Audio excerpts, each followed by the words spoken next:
This Sheree and Drew feud is low-key entertaining me. It's low-key entertaining to me because it's something new and something different. You know what I'm saying? And I'm interested in kind of seeing where it goes because you got a newbie, relatively new. Drew is new. And then you got Sheree, who is an OG. Can Drew really stand up against an OG like Sheree? I don't know. You guys are going to have to be the deciding factor today, okay? Now, Skye Squad, we are back in the building. I'm back at home, back in the studio, and we are ready to get into the news. But if you haven't subscribed to the channel, go ahead and hit that notification bell button, hit that subscribe button, and join the texting community. The number is right here on the screen. I text you each time a new video drops. Now, with that being said, let's dive in. Now, you guys know, after Sunday's episode, Drew and Sheree set the internet ablaze, okay? They set it ablaze by going at it on social media. You know, I always call it the work that a cast member doesn't really get paid for, but it does help them make headlines, okay? And so it does continue the conversation and the discourse surrounding the show. So hopefully the people can keep watching the show, okay? So sometimes I say, well, you know, the social media stuff, you're really working for free, but it can fall under the realm of promo. So we allow it, you know? But anyway, one of the things Sheree had to say was, and I didn't mention this in yesterday's video, but she was like, instead of paying 3 assistants when you aren't working, you should invest that in a real marriage counselor. Hashtag Real Housewives of Atlanta. Hashtag respect the OG. Hashtag Lion ASS. Okay. Now, this is followed by some of the other things that I mentioned in yesterday's video, but real talk, I mean, I was wondering about all the assistants. I mean, I know that Drew was doing the movies and stuff like that, and now she's got some other things going on, which we're going to get into shortly. But I mean, I can't really say that. I mean, I was, you know, not in agreement with this. Okay, I mean, just got to be real about it. But she also she also inadvertently throws some shade at the marriage counselor. Anyway, Drew has some things to get off her chest when asked about whether or not Sheree was the most annoying housewife, and you know, here's what Drew had to say.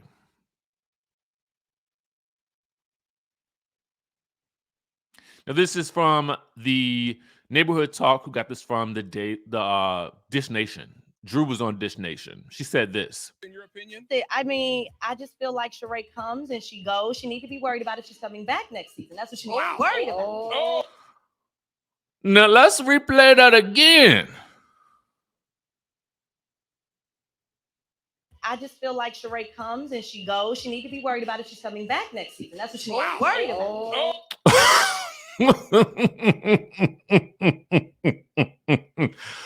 Oh, Drusilla. You know, I had heard, and I don't know if this is true or not, I don't mind Drew this season. I love that Drew has stepped up her, she's had a glow up in terms of, you know, how she presents, which I think she, you know, we all knew she was capable of because she was already a beautiful woman. But I had heard, word on the curb was that they were considering letting her go if Portia was going to be staying on the show. So I don't really know if she should be saying this about Sheree, even though the Sheree comes and goes part is true. So there is some truth to the shade, okay?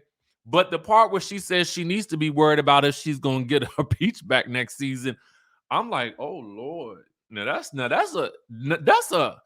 a bold statement right there coming from somebody who's new to the show. That's a bold statement, but she goes further, okay?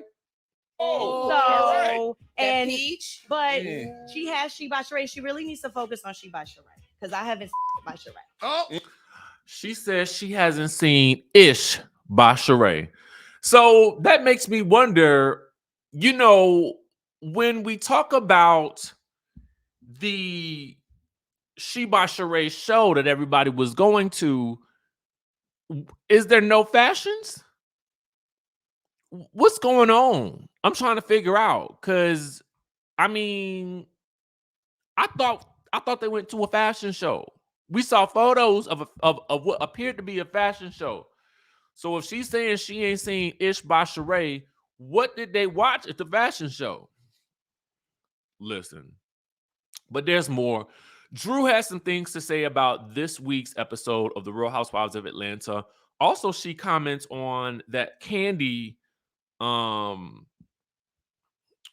sucking the D in the locker room thing at the little baby party. Okay, why they play that game at that baby party?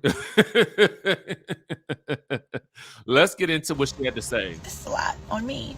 Just I don't even understand. Like, I was just going to a tea party. I was just excited that, Kenya and I are in a different place, a better place. And I was bringing my daughter Anaya to Brooklyn's party to celebrate her. I was really happy to be there. I didn't know I was gonna have to deal with all of that. I feel like, sometimes we don't always get along, but I feel like, when you start coming for families and it just feels below the belt, it feels icky, and I didn't like it. I didn't like seeing it play back because it just brought up things that I didn't feel was fair. But here we are, here we are. A lot of messiness, and I'm just gonna pray my way through. We're just gonna get through. But I'm excited. I've been in the studio. I have music. So like literally everything I'm going through, I'm using my music as therapy. So that's how I'm able to wake up and stay good for my kids, stay good for me. Being the person that God created me to be, not always perfect, but being a better person, being a better woman, a better mother, a better sister, a better friend, a better wife, because I'm not perfect. So yeah, I'm putting all of it in my music. So I'm just like moving on to the next thing. But God told me to do music, and things have just been coming, and I'm like, I need to get all this out. That's the healthy way. We're not gonna fight. I'm not gonna let anybody take me out of my character. So that's what I'm working on. Pray for me in that department. But I feel like putting it in my music is a healthy outlet. So that's the energy. That is the energy. So are y'all ready for that energy? Oh my God. I don't know who wrote the tea about Candy. I don't know where that came from. If y'all hear about it, let me know. Will you guys hear me singing this season? Keep watching. I hit a couple notes. I do hit a couple notes. And honestly, I can't wait for y'all to hear and then tell me what y'all think. Okay?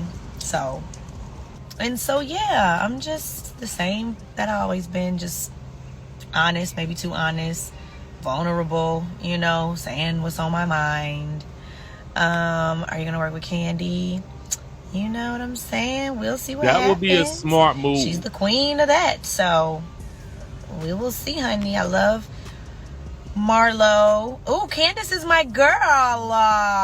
So maybe we will do a little collab. Oh, collaboration with Miss Candace Dilla Bassett. I do know that they seem to be friendly, so maybe we'll get a collaboration. I would probably collaborate with Candy because Candy could definitely write you a hit, girl. Okay. If she can turn Don't Be Tardy for the Party into a club hit, girl, it's no telling what kind of magic she might be able to do for you. Okay. Now, I have not heard Drew Sidora sing. I know that she played the heck out of T-Bars in that biopic, but I don't know if I done heard her sing. Sing. Okay. So somebody let me know if y'all done heard her sing before. And also just a little note, the fans were really going in on Drew on social media after she made the post about keep my husband's name out your mouth. And thanks to our friends over at It's On Site, I mean, we got a couple of different reactions from social media. And I was tagged on this, so that's why we gonna go ahead and run through some of them, because I thought some of them was a little, they dragging. Somebody said, "Girl, he's everybody's husband, especially in Tampa." Let me go ahead and put this alleged badge, even though I didn't say none of this. Okay, and these tweets do not reflect the beliefs of of this creator nor this channel. Okay, let me just state that, but I just want to show them to y'all anyway. They also say, you mad at the wrong people. Your focus needs to be on Anthony. Well, that part might be true too. But first, a confrontation does need to happen, or a conversation does need to happen, as in asking, i.e., Anthony, sitting Anthony down, sitting her husband down, and talking to them both at the same time to see what's real. And also sitting down with Sheree and Fatum, is that it? Is it Fatum? All five of them need to sit down and have a ponderosa together to have a little, a little conversation about what was actually said, and see who cops to what. Okay. And then another person said, exactly, him and Ralph. Focus, Drew. Focus. And somebody else said, the same husband that left you sitting like this? I just want to be sure, girl. And then, unfortunately, every episode, his name is in somebody's mouth. You got to check him, Drew. And then someone else says, I find it just horrible how you go so hard for hubby when it's clearly pointing to the directions of infidelity. Allegedly, the way he talks to you and how he doesn't have your back clearly shows he's tapped out of the relationship. Stop pretending not to see it. Someone else said, girl, delete this. And then somebody else said, how are you riding for a man that treats you like dog food on national TV? No. Somebody else said, you mean the same husband that wants to feed you Lunchables? The same husband that disrespects you on national TV weekly? That husband? Oh, okay. Listen, the fact of the matter is, I think we can all agree, this man does not seem to represent and present for Drew in the best of lights. It's one thing to have disagreements in a relationship, but it's a completely different thing to present a situation wherein you are constantly being embarrassed by the man that is supposed to uphold, protect, and love you. And, the commenters on social media are basically just stating what a lot of the audience is thinking. Like, girl, you need to work on this. This needs to be your prime story, right? I mean, I do enjoy Sheree versus Drew, but I would rather see them work through. They might need the married people's couples retreat or something like that with AJ on the VH1. Okay. And that's just my thought. Anyway, y'all let me know what y'all think down in the comment section down below, and I will catch you guys in the next video.